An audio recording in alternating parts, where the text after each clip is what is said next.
السلام علیکم ورحمۃ اللہ وبرکاتہ۔ آج ہے 14 اگست 2020 اور دن ہے جمعۃ المبارک کا، اور مجھے کہتے ہیں میاں انتظار حسین۔ سب سے پہلے تو آج پوری امت مسلمہ اور بالخصوص پاکستانی عوام کو جشن آزادی مبارک۔ تو عزیزو، آج کے اس پر مسرت دن کے موقع پر بڑے سارے لوگوں کے سوال تھے جو پاکستان میں بالخصوص حکماء کرام صحت کے میدان میں خدمات سر انجام دے رہے ہیں۔ ان کی پرزور ایک سفارش تھی، ایک ان کا حکم تھا کہ میں ایک ایسی ویڈیو بناؤں جس سے تشخیص میں مدد ملے۔ تو آج ہم اس پر بات کریں گے انشاءاللہ کہ تشخیص کس طرح صحیح تشخیص ممکن ہے، اور جب تشخیص صحیح ہوگی تو کس طرح بہترین تجویز سے ہم طب اور طبیب کی فلاح کے لیے، انسانیت کی فلاح کے لیے بہتر کام کر سکتے ہیں۔ تو عزیزان گرامی، اس سے پہلے میں نے کچھ ویڈیو بنائی ہیں جو تشخیص کے موضوع پر ہیں۔ آج اس کا ایک ذرا وسیع ورژن تیار کر رہے ہیں انشاءاللہ۔ جو طب یونانی ہے اس میں یہ تھا کہ مریض کی دائیں ہاتھ کی نبض اپنے دائیں ہاتھ سے اور بائیں کی بائیں سے دیکھیں۔ اس میں ہم نے کچھ ذاتی طور پر ایکسپیرینس کیا ہے کہ ایسا بھی اگر کچھ لوگ کر رہے ہیں تو میں نہیں کہتا کہ وہ چھوڑ دیں، جو جس ڈگر پر لگا ہے اور وہ سمجھتا ہے کہ وہ تشخیص بہتر کر رہا ہے تو وہ جاری رکھے، لیکن میرا یہ تجربہ کہتا ہے کہ اگر مریض عورت ہے تو اس کی بائیں ہاتھ کی کلائی پر ہم نبض دیکھیں گے، اور مریض اگر مرد ہے تو اس کی دائیں ہاتھ کی کلائی پر نبض دیکھیں گے، اور طبیب اپنے الٹے ہاتھ سے نبض دیکھے گا۔ مثال کے طور پر اگر ہمارے پاس مرد مریض ہے تو ہم اس کی دائیں ہاتھ کی کلائی پر جب نبض دیکھیں گے تو اپنے بائیں ہاتھ کی انگلیوں سے نبض دیکھیں گے۔ اسی طرح جب عورت کی کلائی ہم بائیں ہاتھ میں دیکھیں گے تو ہم اپنے دائیں ہاتھ کی انگلیوں سے اس کی پلس کو، نبض کو محسوس کریں گے اور تشخیص کریں گے۔ مثال کے طور پر میں اپنی نبض دیکھ کر آپ کو بتاتا ہوں کہ اس کا طریقہ کار یہ ہے کہ یہ ہے دائیں ہاتھ میرا، اس پر ہم نبض دیکھیں گے۔ یہ انگوٹھا ہے، انگوٹھے کے جو نیچے آ رہی ہے وین، یہ 1 انچ کے بعد ایک ہڈی ہے، یہ دیکھیں 1 انچ کے بعد یہاں ایک ہڈی ہے، اس ہڈی پر سے ہم نبض کو دیکھنا شروع کریں گے۔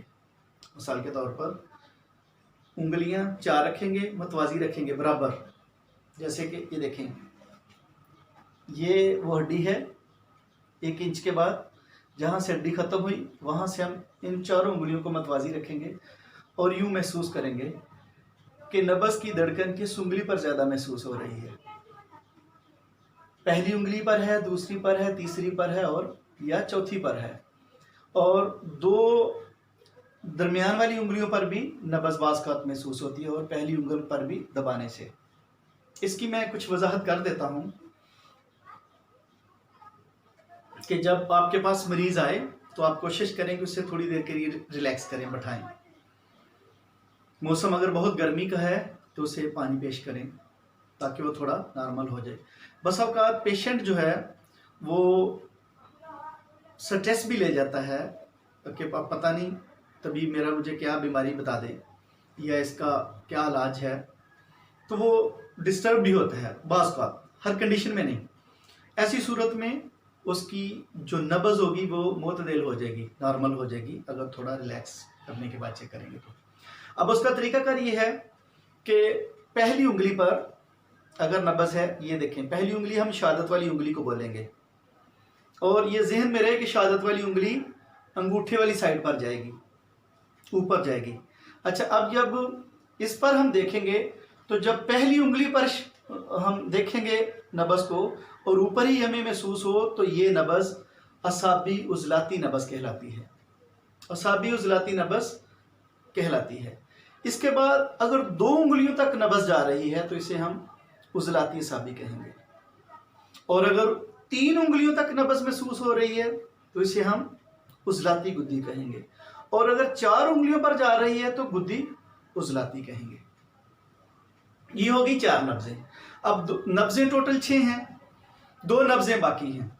फिर हम यहाँ जो पहली उंगल है, शहादत वाली उंगली, इसको दबाने से जब महसूस होगी पल्स तो इसे हम असाबी गुद्दी नब्ज़ कहेंगे।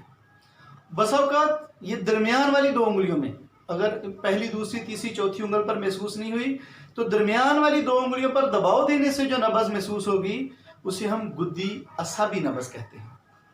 अजीज़ान मोहतरम, ये तो था आसान सा तरीका नब्ज़ देखने का। अब इसमें सेहत की नब्ज़ें भी हैं। ये तिब में कमाल हासिल है कि कोई बंदा आकर हमें कहे, फॉर एग्जांपल किसी एलोपैथी डॉक्टर के पास कोई बंदा जाकर मरीज़ कहता है कि मुझे ये बीमारी है, तो वो डॉक्टर साहब या तो बहुत से टेस्ट लिखेंगे तब तशखीस करेंगे कि इसको बीमारी है या नहीं है। लेकिन हमारी हिकमत में अल्हम्दुलिल्लाह हम बंदे की चेहरे के खदोखाल देखकर, उसकी उम्र पूछकर हम जज कर लेंगे, उसकी नब्ज़ देखकर कि इसे बीमारी है भी या नहीं।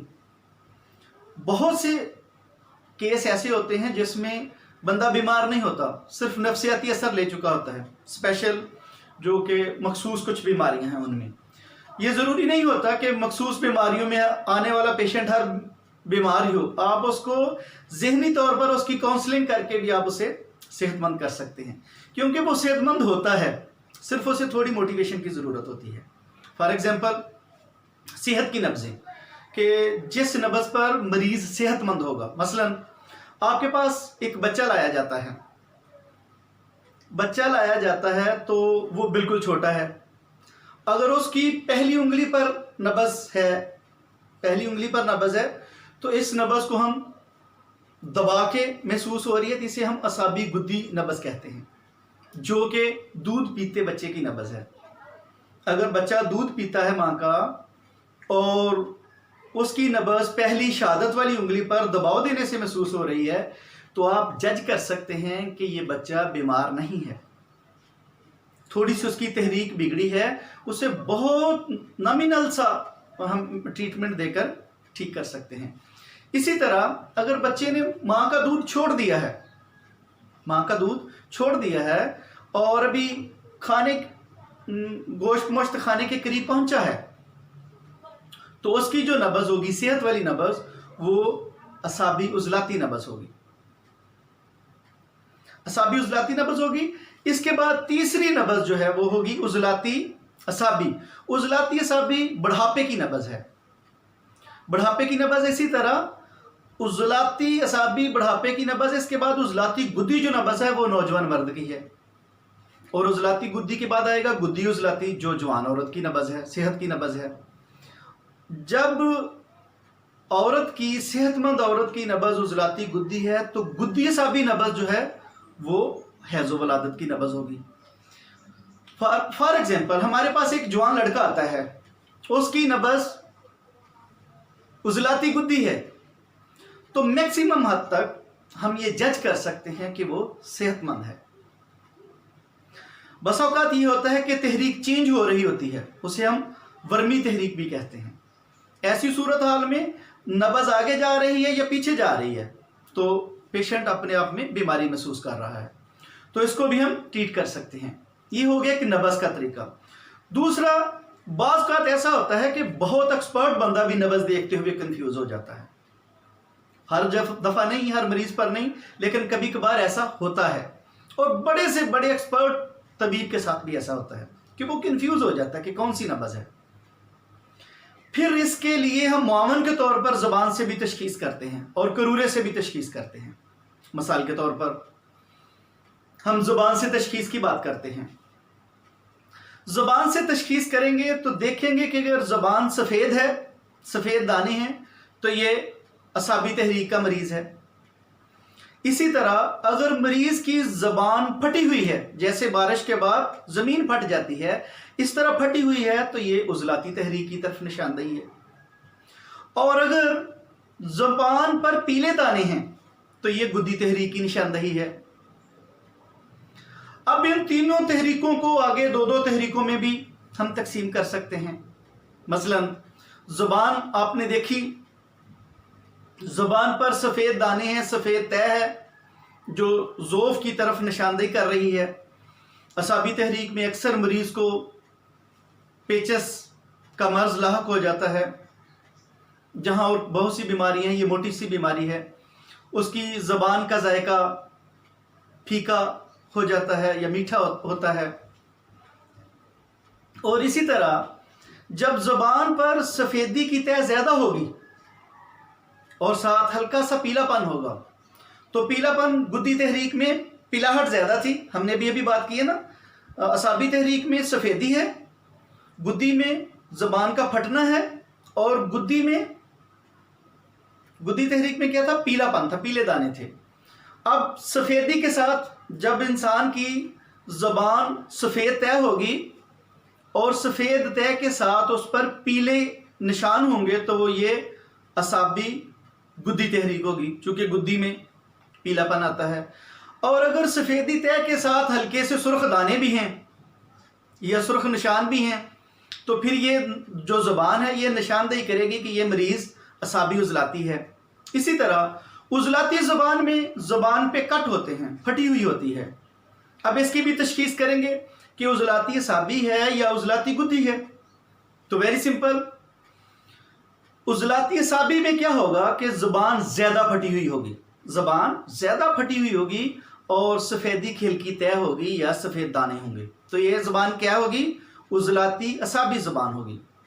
इसमें सुदा ज़बान पर जमा हुआ नज़र आएगा, जिसमें बवासीरी अमराज और दूसरे तीसरे अमराज की तरफ निशानदेही होगी। इसी तरह अगर ज़बान मरीज़ की फटी हुई है और उसके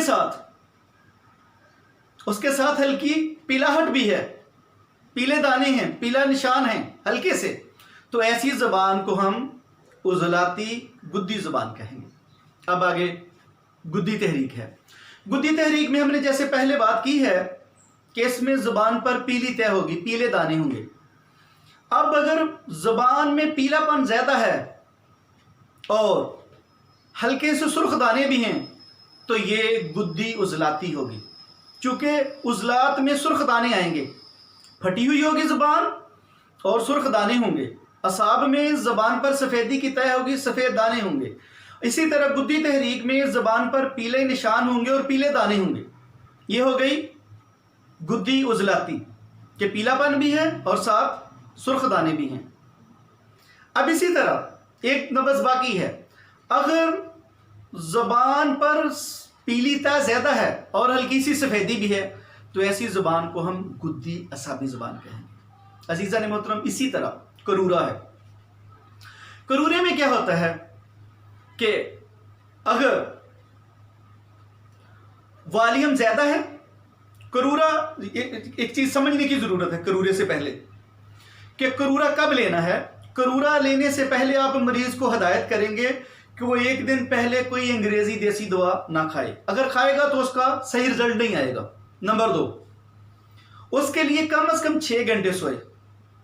जब 6 घंटे मरीज सोएगा और पहला मुकम्मल यूरन शीशे की किसी बोतल में, अगर शीशे की अवेलेबल नहीं हो तो पेप्सी या कोका कोला की बोतल का टैग उतार लें, धो के साफ करके रख लें। सुबह पहला मुकम्मल यूरन उसमें डालकर विदिन 2 आवर्स, अगर फिजिकली आप जा सकते हैं अपने तबीब के पास तो पहुंचेंगे, बसूरत दिगर उसकी तस्वीर लेंगे। अच्छा, इसमें भी जो असाबी तहरीक है उसमें क्या होगा कि वॉल्यूम ज़्यादा होगा और यूरन का जो कलर है वो सफ़ेद होगा। और उज़लाती तहरीक में जो यूरन का कलर है वो सुर्खी माइल होगा, सरसों की तेल की तरह गाढ़ा होगा और उसकी जो वॉल्यूम है, मिकदार है, वो बहुत कम होगी। अब तीसरी तहरीक है गुद्दी तहरीक। अगर यूरन का कलर जर्द है, पीला है और वो नॉर्मल उसका वॉल्यूम है, तो इसे हम कहेंगे कि ये गुद्दी तहरीक का मरीज है। अब इसमें भी 2 आगे इसकी तशरीहात हैं, इसकी आगे 2 कैटेगरीज हम करेंगे। जैसे असाबी तहरीक है, असाबी तहरीक का जो यूरन होगा, करूरा होगा, उसमें अगर बिल्कुल पानी की तरह सफ़ेद है तो ये असाबी उज़लाती होगा, ये असाबी उज़लाती होगा। और अगर सफ़ेदी के साथ हल्का सा पीलापन भी हो यूरन में, तो इसे हम असाबी गुद्दी कहेंगे। इसी तरह दूसरी तहरीक है उज़लाती तहरीक। उज़लाती तहरीक में क्या है कि वॉल्यूम बहुत कम होगा, कलर सुर्ख होगा और गाढ़ा होगा सरसों के तेल की मानद। अब इसमें जो उज़लाती असाबी होगा उसमें क्या है, हम पहले उज़लात की बात कर चुके हैं असाब की, कि असाब में सफ़ेदी की तरफ रगबत होती है, उज़लात में पीलेपन, उज़लात में सुर्खी की तरफ रगबत होती है और गुद्दी में पिलाहट की तरफ रगबत होती है। ये तीन चीज़ें हम जहन में रखेंगे तो तशखीस में बहुत आसानी हो जाएगी। अब उज़लाती तहरीक है, उज़लाती तहरीक में उज़लाती असाबी मरीज़ है, उसका करूरा है, सुर्खी होगी, सुर्खी के साथ क्या है, असाबी है, असाब में सफ़ेदी है।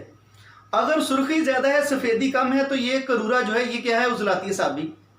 इसी तरह उज़लाती गुद्दी, उज़लाती चूँकि सुर्ख करूरा है और इसमें उज़लाती गुद्दी है और पीलापन है, यानी यूरन का कलर जो है वो सुर्ख है और साथ पीलापन भी है, हल्का पीलापन भी है, तो ऐसी करूरे को हम उज़लाती गुद्दी करूरा कहेंगे। इस तरह तीसरी तहरीक है। तीसरी तहरीक में यूरन का कलर जर्द या पीला होगा और वॉल्यूम नॉर्मल होगा। इसमें क्या होगा, वही फार्मूला फिर अप्लाई करेंगे कि कलर को मैच करेंगे। मसलन गुद्दी उज़लाती मरीज है, गुद्दी में पीलापन तो है, उज़लात में क्या होगा, सुर्खी होगी, जो पहले हम बात कर चुके हैं। अगर पीलापन ज़्यादा है, सुर्खी माइल है थोड़ा सा, तो ये क्या होगा, ये गुद्दी उज़लाती होगा। और इसी तरह अगर जर्द या पीला है और उसमें असाबियत है, सफ़ेदी की झलक है, तो फिर क्या होगा, ऐसा करूरा, ऐसा यूरन गुद्दी असाबी कहलाएगा। एक और बात जो तमाम अतिबा कराम को बड़ी फ़ायदा देगी, हम अक्सर इस बात को जज करते हुए कंफ्यूज होते हैं। बहुत से लोग डेली की बुनियाद पर, मेरा ख्याल है पाकिस्तान में जो हमारा ग्रुप है हुक्मा का तिब्बी ग्रुप, कम अज़ कम 10-15 मरीज़ डेली की बुनियाद पर इनबॉक्स में, कम अज़ कम की बात कर रहा हूँ, कभी कभार ये बहुत ज़्यादा हो जाते हैं और टाइम नहीं मिलता उनको रिप्लाई करने में, कि वो तशखीस के लिए पूछते हैं। ये अल्लाह का हम पर एहसान है कि पाकिस्तान से लोग हमें कांटेक्ट करते हैं और पूछते हैं कि इसकी ज़रा तशखीस कर दें, और अल्हम्दुलिल्लाह सुम्मा अल्हम्दुलिल्लाह हमारी तशखीस और तजवीज़ इतनी दुरुस्त होती है कि मरीज़ अगले दिन आकर हमारे पाकिस्तान में मौजूद अतिबा कराम को बताता है कि मैं बेहतर फील कर रहा हूँ अल्हम्दुलिल्लाह। इसमें 3 चीज़ें हैं, तहरीक, तस्कीन और तहलील। इन 3 चीज़ों को भी समझने की बहुत ज़रूरत है। तहरीक क्या है, जिस उज़व में तेज़ी होगी उसको हम तहरीक कहेंगे। तहरीक एक आम सा लफ्ज़ है ना, चलना, तहरीक फलां, चलना। जो चीज़ ज़्यादा एक्टिव होगी उसे तहरीक कहेंगे। और तस्कीन, जो आराम कर रहा हो, सो रहा हो। इसी तरह इस तस्कीन को भी इसी तरह हम समझेंगे कि जो उज़व आराम कर रहा है वहाँ तस्कीन है। और तहलील, कमज़ोरी, बीमारी, जहाँ उज़व कमज़ोर पड़ गया है उसे तहलील कहेंगे। अब मैं आपको एक मोटी सी बात बता देता हूँ तशखीस में, वो बहुत मामन होगी आप लोगों के लिए इंशाअल्लाह। सबसे पहले इंसान का जो उज़्वे रईस हैं 3, इन पर बंदे को दस्तरस हासिल होनी चाहिए, तशखीस फिर बिल्कुल भी मुश्किल नहीं है। सबसे पहले उज़्वे रईस है दिमाग, इसे हम असाब भी कहते हैं। ये रुतूबात का गढ़ है, ये रुतूबात का गढ़ है। इसके बाद आएगा उज़लात। उज़लात को हम दिल को उज़लात कहते हैं और ये खुश्की का घर है, यहाँ सुदा है। इसके बाद आएगी बारी जिगर की। जिगर में सुफरा है, गर्मी है, ये गर्मी का घर है जो गुदद है। अब फर्ज करें कि बंदे के दिमाग में तेजी है, असाब में तेजी है, तो उसके अगला उज़व जो है वो है दिल। दिल में तस्कीन होगी, दिल में तस्कीन होगी। जब दिल में तस्कीन होगी तो लामहल्ला गुदद में बीमारी होगी, कमज़ोर होगा, जिगर कमज़ोर होगा। चूँकि इसी तरह वर्टिकल चलता है। हम करते क्या हैं कि बंदे की ग़िज़ा और दवा बदल देते हैं, बंदा ठीक हो जाता है। मिसाल के तौर पर एक बंदे के दिमाग में तेज़ी है, वो एंग्जाइटी का शिकार है, वो किसी और मर्ज़ का शिकार है, वो अंदर ही अंदर से खौफ हज़न का शिकार है, اس کے دماغ میں تیزی ہے تو اس کے دل میں تسکین ہوگی، تسکین ہوگی تو وہ ٹھیک طرح کام نہیں کر رہا۔ ہم اس میں کیا کریں گے کہ تسکین والے عضو کو تحریک دے دیں گے۔ جب دل کو تسکین سے ہم تحریک کی طرف راغب کریں گے تو جگر آٹومیٹکلی کام کرنا شروع کر دے گا۔ اسی طرح اگر فرض کرو دل میں تحریک ہے اور جگر میں، گدد میں تسکین ہے تو ہم جگر کو ایکٹیویٹ کریں گے، اس کو تحریک دیں گے، اور جس کی وجہ سے دماغ بیمار ہوا پڑا تھا، اعصاب کمزور ہوئے پڑے تھے، وہ ایکٹیویٹ ہو جائیں گے۔ Very simple. مجھے امید ہے کہ آج کی ویڈیو تمام اطباء کرام اور عام لوگوں کے لیے بھی بڑی فائدہ مند ہوگی۔ پھر بھی اگر کسی دوست کا، احباب کا کوئی کویسچن ہو تو آپ ان باکس میں ضرور رابطہ کر سکتے ہیں۔ پاکستان زندہ باد۔